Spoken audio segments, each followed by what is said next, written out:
एक छोटे से कस्बे में सिया नाम की एक लड़की रहती थी। सिया बहुत चुपचाप और शर्मीली थी। वह ज्यादातर समय अकेली रहती। उसके स्कूल के दोस्त खेलते कूदते, हंसते बोलते रहते। लेकिन सिया अक्सर किनारे बैठी किताब पढ़ती या खिड़की से बाहर देखती। लेकिन उसमें एक अजीब सी बात थी। सिया हमेशा कहती थी कि उसके पास एक दोस्त है जो हर वक्त उसके साथ रहता है। वह क्लास में कहती, अगर मैं घबरा जाऊं तो मेरा दोस्त मुझे हिम्मत देता है। अगर मैं गिर जाऊं तो मेरा दोस्त कहता है कि उठो और फिर से खेलो। धीरे धीरे बाकी बच्चों को यह बात पता चली। कोई बोला, अरे यह तो झूठ बोल रही है, कोई अदृश्य दोस्त नहीं होता। दूसरा बोला, अगर दोस्त है तो हमें दिखाओ। बच्चे उसका मजाक उड़ाते, हंसी उड़ाते। कुछ तो उसे भूतनी तक कहने लगे। सिया को बुरा तो लगता, लेकिन वह चुपचाप मुस्कुराकर कहती, तुम लोग नहीं समझोगे, लेकिन मेरा दोस्त सचमुच मेरे साथ है। एक दिन स्कूल में नाटक प्रतियोगिता होने वाली थी। सभी बच्चों ने अपनी अपनी तैयारी शुरू कर दी। शिक्षिका ने सिया से पूछा, तुम भी भाग लोगी? सिया घबरा गई। उसने कभी सबके सामने बोला ही नहीं था। लेकिन तभी उसे भीतर से एक आवाज सुनाई दी, डर मत, तुम कर सकती हो। बस पहला कदम उठाओ। सिया ने सिर हिलाकर हाँ कह दिया। रात भर वह डर और घबराहट से कांपती रही। लेकिन हर बार वही आवाज आती, तुम अकेली नहीं हो, मैं तुम्हारे साथ हूँ। नाटक वाले दिन स्कूल का हॉल बच्चों और माता-पिता से भरा हुआ था। सिया की बारी आई तो उसके हाथ कांप रहे थे। पीछे खड़े बच्चे फिर से फुसफुसाए, देखना, ये जरूर भूल जाएगी। इसका अदृश्य दोस्त मदद करेगा क्या? सिया ने आंखें बंद की।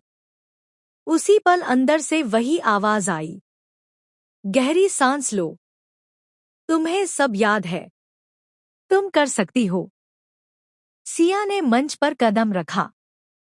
धीरे धीरे उसने अपने डायलॉग बोलना शुरू किया। पहले धीमी आवाज थी, लेकिन फिर उसका आत्मविश्वास बढ़ता गया। पूरा हॉल उसकी आवाज से गूंज उठा। लोग हैरान थे कि वही चुपचाप रहने वाली लड़की इतनी सुंदर और दमदार अभिनय कर रही है। नाटक खत्म हुआ और सिया को सबसे ज्यादा तालियां मिली। शिक्षिका ने मंच पर आकर कहा, सिया, यह कमाल कैसे हुआ? तुम्हारा यह अदृश्य दोस्त कौन है? सिया ने मुस्कुराकर जवाब दिया, मेरा अदृश्य दोस्त असल में मैं ही हूँ। जब भी मैं डरती हूँ, मेरे दिल की आवाज मुझे कहती है, हिम्मत रखो, तुम कर सकती हो। वही मेरी सबसे बड़ी ताकत है। पूरा हॉल तालियों से गूंज उठा। अब बच्चों को समझ आया कि सिया किसी काल्पनिक दोस्त की नहीं, बल्कि अपने आत्मविश्वास की आवाज की बात करती थी। उस दिन से बच्चों ने सिया का मजाक उड़ाना छोड़ दिया। सबने समझा कि असली सहारा बाहर कहीं नहीं, बल्कि हमारे अंदर होता है। अगर हम खुद पर भरोसा करें, तो कोई भी मुश्किल आसान हो जाती है। असली दोस्त और सहारा हमारी आत्मविश्वास की आवाज है। गांव के किनारे एक सुंदर सा बगीचा था। उसमें हरी भरी सब्जियां, सुगंधित फूल और फलों से लदे पेड़ लगे हुए थे। सुबह की ओस से चमकते पत्ते और मंद हवा में झूमती बेलें देखने वालों का मन मोह लेती थी। उस बगीचे को संभालता था मेहनती किसान रामू। रामू रोज सुबह सूरज निकलने से पहले ही उठ जाता। बाल्टी में पानी भरकर पौधों को सींचता, खरपतवार निकालता और सब्जियों की देखभाल करता। गांव वाले कहते, रामू का बगीचा तो पूरे गांव की शान है। गांव में ही पास में एक बकरी रहती थी, जिसका नाम था बिन्नी। बिन्नी थोड़ी शरारती और बहुत लालची थी। उसे साधारण सूखी घास खाने में कभी मजा नहीं आता। वह हमेशा ताजी, हरी और रसीली पत्तियों के पीछे भागती रहती।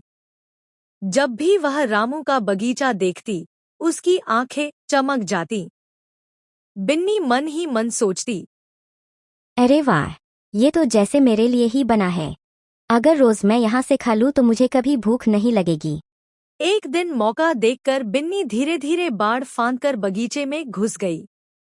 अंदर पहुंचते ही उसे ताजी पालक और गोभी के पौधे दिखे। उसने बिना देर किए चट कर दिए। मंदा, कितना स्वाद है।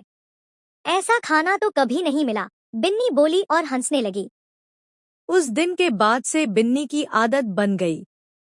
रोज सुबह वह छुपकर बगीचे में घुसती और खूब पेट भरकर खाती, फिर चुपचाप भाग जाती। रामू ने देखा कि उसकी सब्जियां दिन ब दिन घट रही हैं। वह परेशान होकर बोला, ये कैसे हो सकता है? मैं तो रोज देखभाल करता हूँ। आखिर कौन मेरी मेहनत बर्बाद कर रहा है? एक सुबह उसने पौधों के पास छोटे छोटे पैरों के निशान देखे। वह चौंका और बोला, ओह, ये तो बकरी के पैरों के निशान हैं। लगता है वही मेरी सब्जियां खा रही है। रामू ने ठान लिया कि अब वह बकरी को सबक सिखाएगा। अगले दिन उसने बगीचे में एक मजबूत जाल बिछाया और उसके ऊपर हरी भरी पत्तियां रख दी। जाल बिल्कुल छुप गया। जैसे ही बिन्नी आई, उसकी नजर उन पत्तियों पर पड़ी। वाह, आज तो दावत मिल गई। वह खुशी से बोली और दौड़कर खाने लगी। लेकिन जैसे ही उसने कदम बढ़ाया, उसके पैर जाल में फंस गए। अरे, ये क्या हो गया? बिन्नी घबरा गई। उसने बहुत कोशिश की, लेकिन जितना छूटने की कोशिश करती, उतना ही जाल कसता जाता। तभी रामू वहां आ गया। उसने गुस्से से कहा, तो ये है मेरी मेहनत चुराने वाली। तुमने सोचा कि लालच करके चैन से जी लोगी। अब भुगतो। बिन्नी डरकर रोने लगी।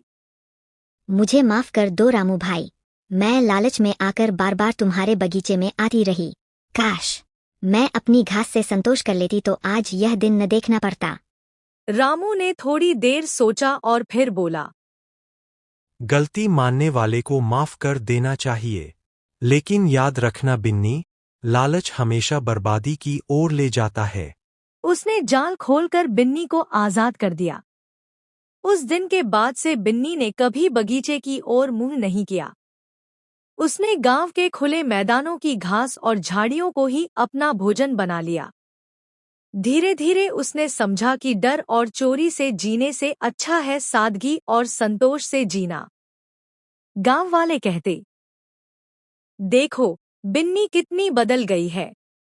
अब वो लालच नहीं करती। और सचमुच बिन्नी खुश रहने लगी क्योंकि अब उसके मन का बोझ उतर चुका था। सीख: लालच हमेशा बर्बादी लाता है। संतोषी इंसान ही सच्चे अर्थों में सुखी होता है।